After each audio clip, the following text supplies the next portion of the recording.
What is up, guys? Welcome back to Wild Rift University. Today we have an awesome video for you. We're going to be going back into the jungle. I've kind of realized the two roles I haven't done in a little while are ADC and jungle. I am going to be doing an ADC video. It will be the video right after this one, I promise. But my ADC has been so trash. But I'm going to post an ADC video no matter what. It's either going to be a this is how I did well, or don't do this and you won't suck like me, basically, because lately I've been pretty terrible in the ADC role, which is weird because it's usually one of my top 3 roles, but it's been my worst role lately. However, I wanted to post this video, guys, because I've been playing Wukong for a while, but I haven't really played him that much this season, and I just tried him out, and guys, he's really good. Like, I think over the last 2 days, I've probably played about maybe 10 or 15 games with him, somewhere like there. And I've maybe lost like 2 games with this guy. And I'm building him in all ways. I'm winning building him tank. I'm winning building him full damage. I'm winning building him hybrid. His just utility, his mobility, and his ability to fight in team fights and cause so much disruption is so good. And I wanted to show you guys this video because it becomes a stomping, but it really becomes a stomping because of the how much I carry the early game. Like, I literally set the tone for the whole game and the way that I come out and I control everything. Okay, so we're gonna break down how I actually did this. How did I create the game? So first things first, as you see, good map awareness, having good wards and everything. I'm immediately attacking this jungler right here, and he gets away, which I don't know why he decides to try and come back on. I think it's because he had the level advantage, and he was thinking that maybe somehow he could win because he had the level advantage. Obviously, not thinking very clearly. So now basically what I'm doing, just to pause real quick, I want to explain. The reason why I walked around the back instead of through the river, I was hoping that they would continue to fight in the river and then I could sneak up behind them, and which is kind of exactly what I was able to do. So that kind of just explaining the positioning of why I took that route. If I would have gone through the river, they would have seen me coming a lot sooner, but because I went through the backside, it allows me to come up and be in less time of vision. Okay? Not always walking in a straight line is always the best route as well. Okay, so now, as you can see, I'm 2-0, so I kind of feel like I have a lead. I feel pretty strong. I was pinging off the mid laner because I thought he was coming to gank, but then wasn't. Then my mid laner was like, hey, let's go in. I botched that plant, but we still get to go in. And now we've just basically completely set their jungler like way behind. Like, their jungler's basically screwed now, okay? And then the other thing you saw that I did there, I didn't kill the jungler, but I gave one of the kills to the mid lane, so that way she had a kill now. Now she's 1-1 and 2. Because one thing you have to realize, when you're a jungler, unless you're like a hard carry champion, which Wukong can be a hard carry champion as well, but you need to try and kill distribute as well. Because if you are a jungler, your main role is to get your team ahead, to get your carries ahead. Yes, like I said, Wukong can be a carry champion, but realistically, who can carry a game harder? Wukong or Katarina? Katarina. So giving her one of those kills, definitely a good idea. I still secured the other kill. I'm still maintaining a lead, still getting gold, but I'm sharing some of the wealth, sharing some of the gold as well. Evenly distribute. Another thing is, change your aggro in between the camps like that, so that way you get a better, a faster clear. Okay, that's one thing that you can do in order to speed up your clear time. Here, this was just dumb with me. Like, he literally just poked vision, so now he stops my back. I think what I was hoping is that he'd see me back and then like stop. Here we make a really good engage, just kind of like showing you just how strong we are. Unfortunately, sorry, I kind of fast forward through that a little bit, but they engage on top of us and then we go all in because I'm backing there. They see me coming and then they decide to jump on, but they kind of forget that I'm 3-0 with a black cleaver. I had it in the first 3 minutes of the game. So going on to a Wukong with black cleaver in the first 3 minutes is not the smartest thing at all. I'm super far ahead. So now I kind of want to talk about this. So right here, I want to pause this. This is probably the most common thing that happens to junglers. And it's one of the most frustrating things in the world. Like, you backed, you're moving over to the jungle, and you've been pinging your team, hey, go. I'm sure you've even a lot of times typed to your team, just like, hey, the dragon's spawning, everyone be ready to go. And then you did it a minute or two before, and what happens? Exactly what you see right here. Your mid laner's mid, your dragon lane is still in the lane. And you're sitting there by yourself like, wow, I'm strong, I'm ahead, they're not in position. All we had to do was blow up this. So what happens? Your support comes, you're attacking it, but your ADC stays and fights a 2v1 rather than rotating down. So what's going to happen to your ADC? Well, your ADC is going to die. Now, your mid laner backed, or I'm sorry, your mid laner died as well. So now you have to give up dragon. And the good thing that I did here is I did give up dragon.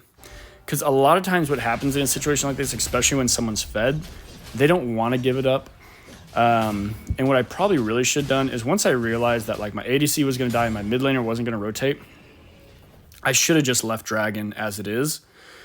Because all I did was basically just weaken it for them so that way they could take it. So that was kind of like the big mistake there that I made. Should not have continued doing the dragon. Here though, we're in a decent spot to where we can we just killed 2 members of their team. Me and Kennen should be able to blow up this Rift Herald really fast. And then I want you to kind of see what I do here. Like a lot of times what people don't, you want somebody to continue to attack the Rift while the other person zones off the jungle.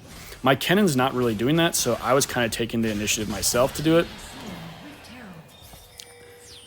And here I got super mad because the Kennen got the Rift Herald, so I was trying to tell him, yo, just drop it on it and take it right now. And he's holding on to it. So now I'm like, okay, dude, what are you doing? Why aren't you just taking this tower? And he's not dropping it. So now I'm starting to get frustrated. I'm sending him a text. I'm like, yo, bro, drop the Rift on the tower.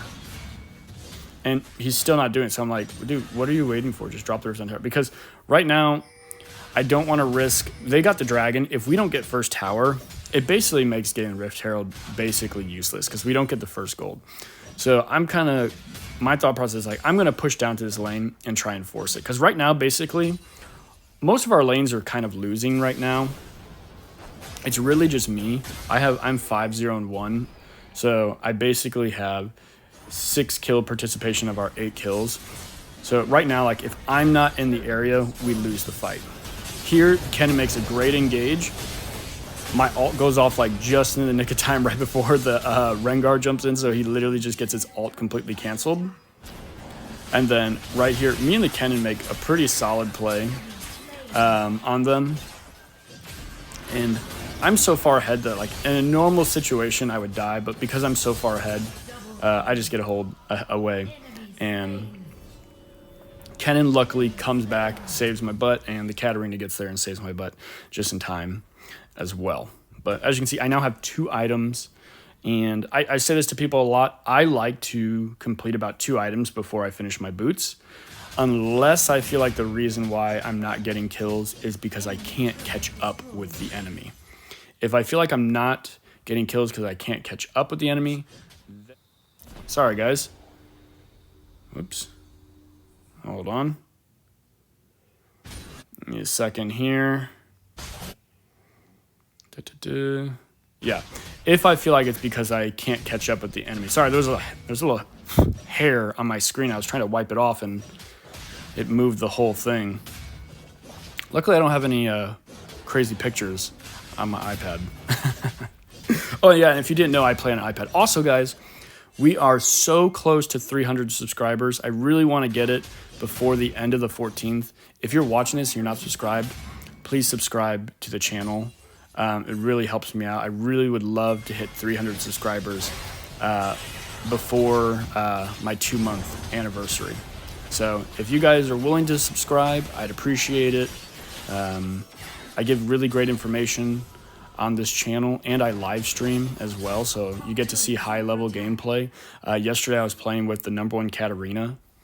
We didn't do very well. Unfortunately, the day before when our live stream was doing really crappy, it was a crappy live stream. I got a better one now. The app I was using was just crap. The one I have now is way better, but the day before we won like 20 games out of like 28. And yesterday we basically went 50-50. We won the same amount of games as we lost, but we got trolled a ton yesterday. But you guys know how it is. Once you win a ton of games, Riot loves to make you lose.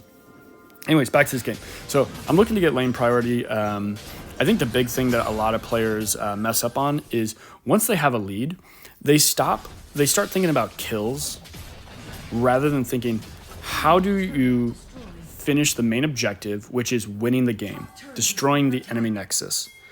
It's the main thing that a lot of people get caught up in. They get caught up in this thing of like, oh, I'm going to farm. Oh, I got to get my next item. Oh, I got to keep snowballing my gold lead. Oh, I got to get more kills. And their thought process switches from killing the enemy nexus, winning the game, to farm and kills. Now here, as you can see, our support and ADC did a good thing, and our top lane did a good thing. They were putting pressure on the dragon, while me in the mid lane went after the Rift Herald, stopping them from being able to finish the dragon. Now, if the Rengar was smart, he would have been doing dragon right away, which that's what I thought he was doing. That's why I left the team fight, because I was like, oh wait, this Rengar is probably going to try and slow the dragon by himself. But a lot of times what happens in these situations, kids get scared to do something because they're afraid they're going to die, and they end up dying. If that Rengar would have just started doing the dragon full on, he actually probably would have got it. But he waited too long. And then by then we were able to do it. There, once again, this is just like a show of how far we are ahead. We're so far ahead that like in a normal circumstance I die. Here I'm pinging it off because their jungler's still alive and my smite's down for 10 seconds. So I'm like, this is kind of risky. I don't really want to do it, but luckily their jungler was scared to show up, which I get it. In that situation though, in my opinion, for that jungler, it would have been better for him to just try and steal it, because it's a motivational thing for his team. It's like, oh yeah, we're way behind, but we got two dragons. We got the mountain dragon and we got the water dragon. I'm sorry. Fire dragon. Alright guys, my bad. Just yawning. Here this game, there's so many times I should have died, but I was just so far ahead. They couldn't kill me basically. Which is always like the most fun thing. Here, I'm kind of in a place where it's like, I probably should back, but I'm thinking like, hey, I can drop the Rift real fast, get some tower damage. What I actually would have preferred here, instead of continuing to stay, I think I should have just backed and started resetting instead of staying so long. Because like, realistically, I didn't need to be there to get that tower. So it was kind of just idle, wasted time for no reason. Backing would have utilized my time more efficiently. And so a lot of people say like, well, what's the big deal? Like, okay, it was just a couple seconds. So think about fights that you show up to 1 or 2 seconds late. You show up to those 1 or 2 seconds late because you're behind on things you were doing that you wouldn't have been behind on if you utilize your time more effectively. I spent about probably 5 or 6 seconds up there that I didn't need to, which would have downed my back. I probably would have been right there clearing that, or I probably would have had this wave pushing out before that wave even clashed with it. So this wave would have been halfway down this lane by now. And in that case, where that whole enemy team is, I could have possibly taken that tower. Instead, I'm rushing all the way around, trying to help clean up a team fight, and I don't really do anything. That's just an example, giving you guys an idea of how just those couple seconds can actually make a big deal. Because I would have been about 5-6 seconds ahead. Like I said, I probably would have caught the wave before it crashed over in my lane, which then would have allowed me to take that bot tower. So now that's where I'm going right now. I'm thinking there's not really much I can do, and I'm also thinking I want to try and chase down this guy. This right here was stupid. After I saw how much that Yuumi healed him for on one heal, I should have just ran away. I thought I could kill him, and I think I still would have killed him if the Camille didn't show up. But as soon as the Camille showed up, I was dead, and it was really annoying because literally my only death, but kind of a greed thing. Once again, that also probably doesn't happen if I backed a little bit sooner because my positioning would have been different as well. So as you can kind of also see right here, so just to kind of point this out, I've kind of switched my build. I don't know if you realize this. Like I was going to defensive. I wasn't going like full damage. Like I am going full damage. But I'm kind of doing like a defensive damage build. Like I'm building Steric's Gauge. I could have gone Death's Dance, which is, be a little bit more damage build. And then as you can see also, I'm starting to build Randuin's Omen. And even though I was super far ahead, I'm switching towards a tank side build, okay? And the reason why I'm doing that, it's because I'm looking to secure the win. So often what happens is kids, they get into a game and they're like, oh, I'm super far ahead. I'm just going to keep building super damage and everything. And that's fine. You can do that because they're like, oh, I want a snowball. I want a hard carry. And like I said, that's fine. You can do that. But the smarter thing, the better thing to do is secure the win, okay? I have champions that can deal tons of damage. What's going to be a more valuable asset for my team is that I'm able to frontline for them so that way the Katarina and the Kennen can engage. The thing is that a lot of people don't think about stuff like that. They just think like, oh, I'm ahead, I'm just going to keep building damage, versus thinking like, what is actually the most optimal thing for my team to do? Because if I'm providing the utility that my team needs, we're naturally going to be able to win team fights. And as you'll see, like my team got strong, and in the beginning it was just me, but then when I became more of a utility type champion, where I'm like tanky, but I also do damage, it allowed like the rest of my team to like start to build up as well. Whereas like in the beginning, I think I was like 6-1 when our team only had 8 kills, I believe is what I said. And I can't remember exactly how many kills they had. I think they weren't like far behind us. They were pretty close. But because I built myself in a way that allowed my team to like fight off of me, my Kennen ended up doing well. My mid laner started playing better when she had a bad start. I mean, she had to go against Akshan, which Akshan's always a pain in the butt to go against. He's so strong early. And then our ADC did well also. So anyways, guys, I kind of wanted to show you this video, kind of give you a breakdown. Play Wukong if you haven't. He's strong. Like I said, I like to build him kind of like hybrid damage. If they don't have anti-heal, or if they don't have lots of healing, basically what I usually do is I'll build the first 2 items you see. Then I'll, if I feel like I don't really need to be tanky, then I'm going to go into like Death's Dance, then Steric's Gauge, and then like maybe I'll finish off with like a GA or what is that? What's the name of that one item that puts a shield? That's an AD item that gives you health and puts a shield around you, but also gives you armor pen. I can't remember the name of the item. That item too, that depends if they have like pick type items or one shot like stun type champs. But GA is usually the way that I'll go. If they're kind of tanky, then, I'll usually try, and they don't have lots of healing, I'll build the things you see minus going the anti-heal. I'll do like probably a Randuin's Omen because most likely they'll have crit. And then I'll probably do like a Spirit Visage so that way I get extra healing from my Q.